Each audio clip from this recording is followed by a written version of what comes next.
আসসালামু আলাইকুম, welcome back to my channel Rumi's fashionable house. আমি ফারহানা ইয়াসমিন রুমি চলে আসলাম আপনাদের মাঝে আরেকটি ব্লগ নিয়ে। সবাই অনেক বেশি ভালো আছেন এই আশা রেখে আমার আজকের ব্লগটি শুরু করছি। আজকের ব্লগে থাকছে পুরনো বাসি ভাত দিয়ে বিরিয়ানি রান্না এবং রাতের স্পেশাল খাবার। রান্নাঘরের সব কাজ সেরে আমি এখন রুমে চলে এসেছি। আপনাদের ভাই ঘুম থেকে উঠেছে, তো প্রথম কাজ তো রুমে এসে রুমের বিছানাগুলো গুছানো। তো এটা সব সময় সবারই হয়, তো আমি করে নিচ্ছি যেভাবে। হ্যাঁ, আজকে ভাবলাম যে আমার রুম যেভাবে আমি গুছাই একটু দেখাই বোনদেরকে। তো গত 2 দিন আমি কোনো ব্লগ দিতে পারিনি আমার বোনদের উদ্দেশ্যে, সেজন্য অনেক বেশি সরি বলে নিচ্ছি। একটু ব্যস্ততা গিয়েছে আর একটু অলসতাও লেগেছিল, যার কারণে আসলে দেওয়া হয়নি। তো যেভাবে আমি আমার রুমগুলো গুছাই, অনেক পুরনো বিছানা চাদর বিছানো আসলে এখন, কারণ এই বাটিকের বিছানা চাদরগুলো বিছালে ভালোই লাগে, মানে ঠান্ডা ঠান্ডা নরম নরম এই আর কি। এগুলো পুরনো হলেও মানে ভালো লাগে দেখতে, পুরানো লাগলেও মানে আরামদায়ক এটা আর কি। তো এটা অনেক বছর আগের কেনা, একটু বিছিয়ে নিলাম, চোখের সামনে পড়লো তাই। তো 2 দিন পরে উঠিয়েও ফেলবো। তো আমি যেভাবে বিছানা চাদর চেঞ্জ করি বা করি সেটা তো অনেক সময় দেখিয়েছি। তো বিছানা করে আমি আবার চলে যাব। আমার মুনতাসিরের স্কুলের টাইম হয়ে এসেছে, ও পড়তেছে।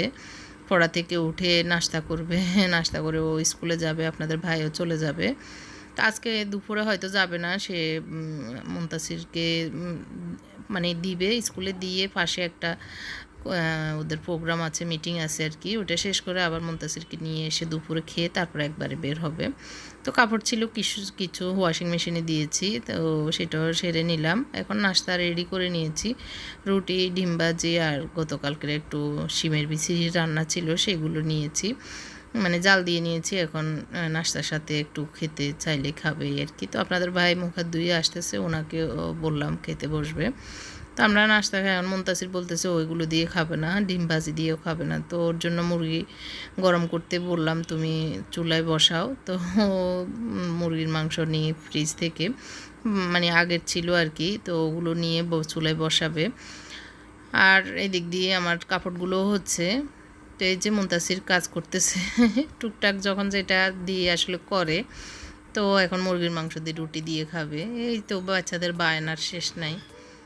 তো ডাকনাটা রেখে চলে গেছে, তো এখন আবার ডাকনাটাও দিয়েছে। এই যে বাসি মাংস। এখন মোটামুটি ও রেডি হয়ে নিচ্ছে, খাওয়া দাওয়া শেষ করে নিয়েছে। আর দেখতে দেখতে মানে রেডি হতে হতে দেখতেছে টিভি। আর এদিক দিয়ে আমাদের চায়ের প্রিপারেশন চলছে। নাস্তা খাওয়ার পরে 1 কাপ চা না খেলে মনে হয় ঘুমের জিমা নিয়ে যায় না সকালবেলার অলসতা মনে হয় চাটাই কাটায়। তো যারা খান না তাদের জন্য অনেক ভালো একটা অভ্যাস। আমাদের তো বদ অভ্যাস হয়ে গিয়েছে চাটা খাওয়ার সকালবেলা। তো মাঝে মধ্যে একটু চেষ্টা করি না খাওয়ার, তারপরেও এক এক দিন তো খাওয়া লাগে, মানে বেশিরভাগ খাওয়া লাগেই।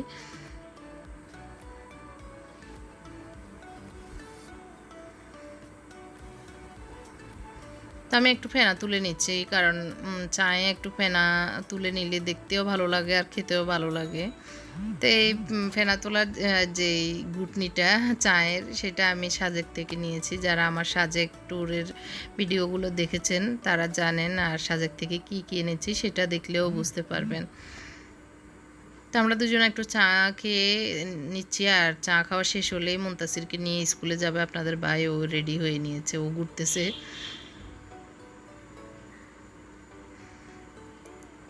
স্কুলে যাওয়ার জন্য অপেক্ষা করতেছে। আমরা খেয়ে উঠলে চলে যাবে। তো মুনতাসিরকে টিফিন দিচ্ছি, আর যে রুটিগুলো বেঁচে গিয়েছে সেগুলো বক্সে মানে ঢুকিয়ে রাখতেছি।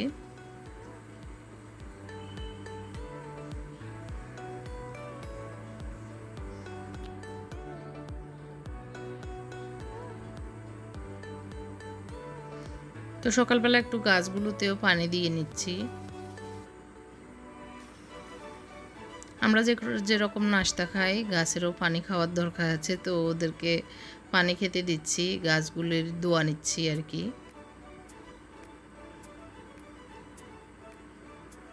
তো এখন চলে যাচ্ছি রান্নায়। আজকে আমি একটা নতুন রেসিপি আপনাদের সাথে শেয়ার করব, সেটা হলো মানে আমরা করব রিসাইকেল, যেটা বলে বাসি মুরগির মাংস গত দিনের, বাসি ভাত গত দিনের, সেগুলো দিয়ে কিভাবে নতুন করে খিচুড়ি, নতুন করে খাবার খাওয়া যায়, বাচ্চাদেরকে খুশি করা যায়। তো সেটাই আসলে বাসি হয়ে গেলে আমাদেরও খেতে ইচ্ছে করে না, তো সেটাকে একটু রিসাইকেল করলে খেতে কিন্তু ভালোই লাগে। তো আমি কিভাবে করছি সেটা দেখাচ্ছি। এখানে আমি টমেটো কুটে নিয়েছি অনেকখানি, 4-5টি, আর এখানে কাঁচামরিচ, পেঁয়াজ আর হচ্ছে ধনিয়া পাতা নিয়েছি।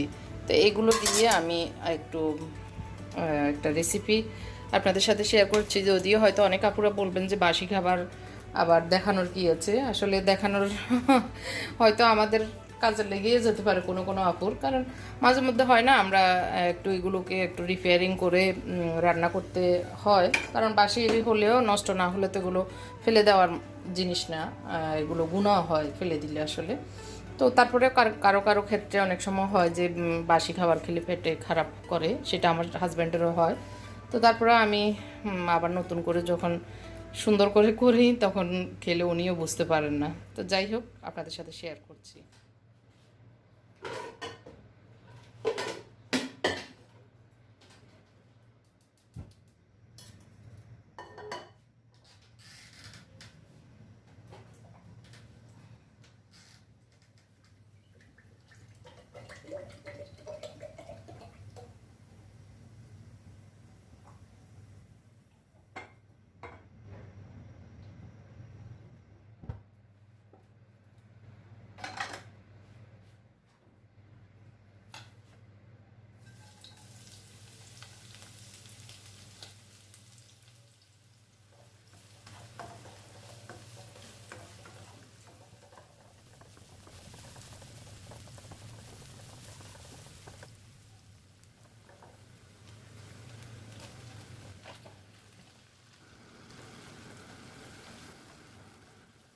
আল্লাহু আল্লাহু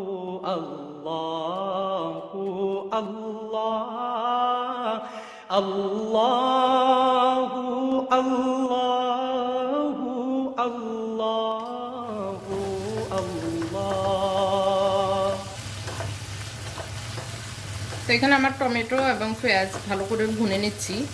আমি এখন যে রসুনগুলো কুচি করে নিয়েছি সবগুলো দিয়ে দিচ্ছি।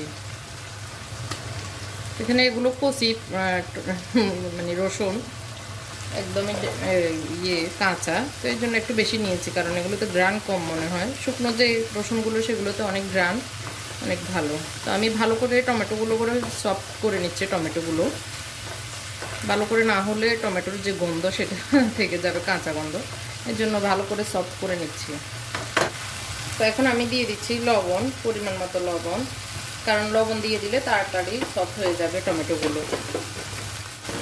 তো এখানে আমি হলুদ দিব না, জাস্ট একটুখানি শুকনো মরিচের গুঁড়া দিব, কারণ হলুদ ইয়েতে মুরগির মাংস হলুদ দেওয়া আছে, তো যার কারণে হলুদ বেশি একটা কড়া হলুদ আমার হাজব্যান্ড পছন্দ করেন না, সেই কারণে আমি এখন হলুদ দিচ্ছি না। আর তো একটু ঢাকনা দিয়ে দিই, তাহলে ভালো করে হয়ে যাবে। ঢাকনাটা দেওয়ার পরে মোটামুটি হয়ে যাবে। তো এটা একটু হোক, আর এদিক দিয়ে আমি ভাতগুলোকে একটু ঝরঝরা করে নিই।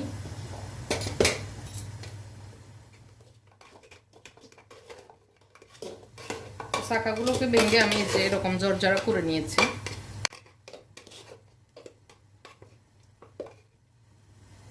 এখন আমি এগুলোতে একটু কাঁচামরিচ দিয়ে দিই।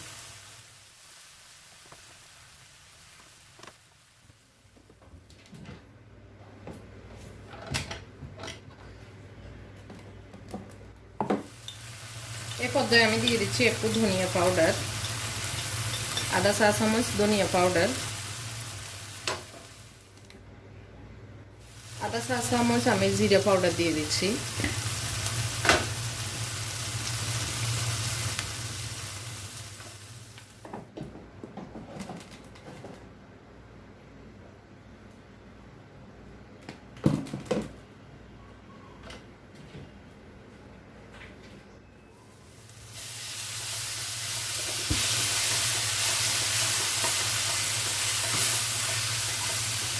এখন আমি একটুখানি যেন মশলাগুলি ভালো করে ভুনা হয়, এই জন্য আমি কম আগুনে একদম লো হিটে একটু ঢাকনা দিয়ে দিই, যাতে করে একটু মশলাগুলি ভালোভাবে ভুনা ভুনা হোক।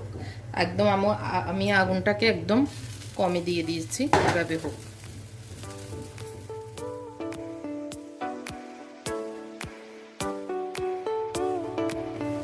তো এই যে মোটামুটি আমার টমেটোগুলো সুন্দরভাবে সফট হয়ে গিয়েছে, খুবই সুন্দর হয়েছে।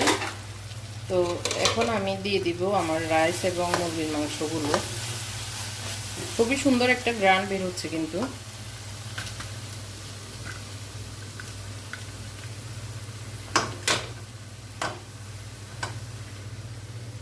প্রথমে আমি মুরগির মাংসগুলো দিয়ে দিচ্ছি।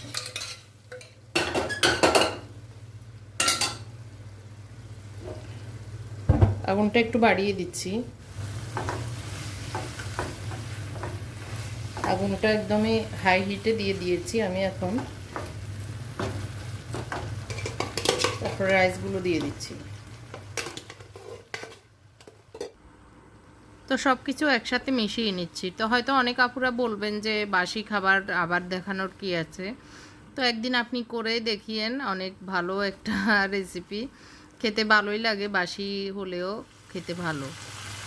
দিয়ে দিচ্ছি ধনিয়া পাতা, আর দিয়ে দিব একটুখানি চিনি দিয়ে দিচ্ছি, যাতে ব্যালেন্স হয় সব কিছু। তো এখন আমি লো হিটে একটু ঢাকনা দিয়ে রেখে দিব 5 মিনিটের জন্য, একদমই লো হিটে। 5 মিনিট একটু হোক, তারপরে আমি এটা পরিবেশন করব। আমার রান্না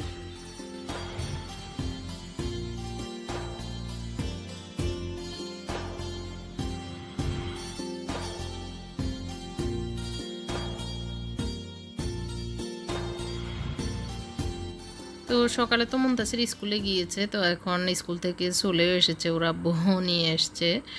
ওরা আব্বু আসলে এক জায়গায় কাছে কাজ ছিল, সেটা শেষ করে আবার আসার সময় মুনতাসিরকে নিয়ে এসেছে। তো আমি আর বের হতে হয়নি বিকেলের দিকে আর কি ওকে স্কুল থেকে আনার ব্যাপারে। তো সেজন্য মুনতাসিরের হেল্প করতেছে টেবিলে খাবার দেওয়ার ব্যাপারে, প্লেট বাটি, আর ওরা আব্বু বেরিয়ে যাবে একটু পরে। আসলে আমি আমার যে ভিডিওটা আপলোড দেওয়া ছিল সেটা দিয়েছি, তো দিয়ে আমি আবার শপে গিয়েছি। আসলে আজকে যেহেতু দুপুরে নর্মাল খাবার হয়েছে, তো সেই হিসাবে আজকের রাতের খাবারটা একটু ভিন্ন করব।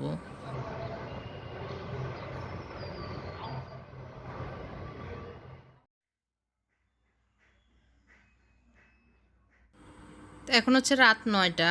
তো আমি আসলে এসেই মুরগি ভিজিয়ে দিয়েছি, কারণ ওরা চাচ্ছে যে কিছু একটা করতে, নতুন কিছু খাবে। তো এর জন্য চিন্তা করলাম সহজ তন্দুরি চিকেন সেটা করব।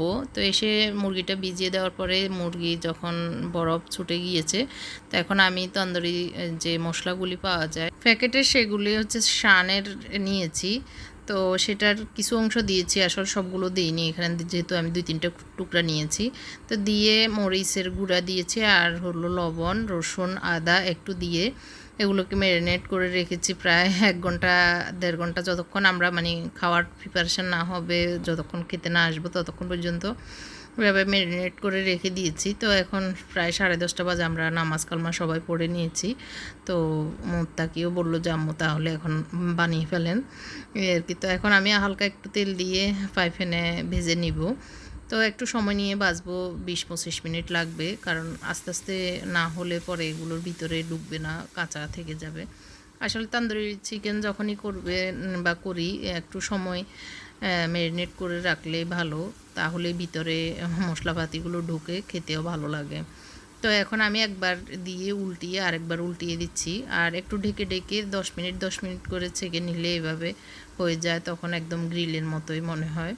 তো আসলে যেহেতু ওভেন বা গ্রিলে নেই, তো সেই হিসেবে ফ্রাই প্যানে করলেও কিন্তু খারাপ হয় না, খেতে ভালোই লাগে। তো খুব সুন্দরভাবে হয়েছে, এই যে দেখতে পাচ্ছেন, এভাবে একটু কড়া কড়া হলে খেতে ভালোই লাগে।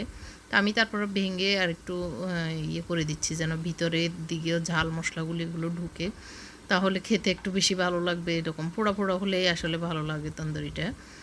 তো আমি এভাবে একটু পোড়া পোড়া করে নিচ্ছি, কারণ কেউ হয়তো একটু লালচে খায়, পোড়া না হলেও চলে। তো আমি তারপরে একটু করে নিচ্ছি, আর বাকি যেগুলো আছে সেগুলো এই তেলেই করে নিব, আর বেশি তেল দিব না। তো ওগুলোকে দিয়ে আমি এখন মশলাগুলি উপর দিয়ে দিচ্ছি, যাতে ঝাল মশলাগুলি ঢুকে খেতে মানে ঝাল ঝাল লাগে, স্পাইসি স্পাইসি লাগে এই কারণে। কারণ মুরগির মাংস ভিতরে সাদা সাদা থেকে গেলে খেতে কেমন বমি বমির ভাব লাগবে, এই জন্য। তো আমার ছেলেরা একটু স্পাইসি পছন্দ করে, তো ওদের জন্যই আসলে করা। তো এখন ফ্রিজে থাকা আমাদের বানানোই আর কি, ঘরে বানানো পরোটা আর তন্দুরি চিকেন খাবো, সেই হিসেবে পরোটাগুলো ছেঁকে নিচ্ছি। তো এইভাবে আমি উল্টিয়ে পাল্টিয়ে এভাবে মশলাগুলো লাগিয়ে লাগিয়ে ভালো করে উল্টিয়ে 5 মিনিট 10 মিনিট পর পরে আমি উল্টিয়ে দিচ্ছি আর কি, ডাকনাটা উল্টিয়ে।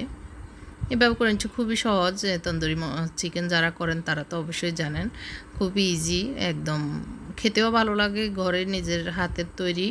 তো খুবই কম উপকরণ, এটা একটা ভালো দিক। যেমন আমি লবণ, মরিচ, আদা, রসুন তো আমাদের ঘরে থাকেই, আর একটুখানি লেবুর রস অথবা ভিনেগার দিলেও ভালোই। তো তারপরে সেগুলো আমি দিইনি, আমি যে প্যাকেট মশলা সেটা দিয়েছি পরিমাণ মতো, এখানে যেহেতু 2-3টা টুকরা, সেই হিসেবে একটা আন্দাজ মতো দিলেই হয়ে যায়। তো এই যে রেডি আমার রাতের খাবার। আমরা 3-4 জনে মিলে এই পরোটা নিয়েছি, 8 পিস, 2টা করে খাবে। আর হচ্ছে তন্দুরি এখানে ভাগ করে আমরা 4 জনের প্লেটে নিয়ে নিব। তো আজকের ব্লগটি যদি ভালো লেগে থাকে অবশ্যই কমেন্ট করে জানাবেন। সবাই অনেক ভালো থাকবেন। আল্লাহ হাফেজ, আসসালামু আলাইকুম।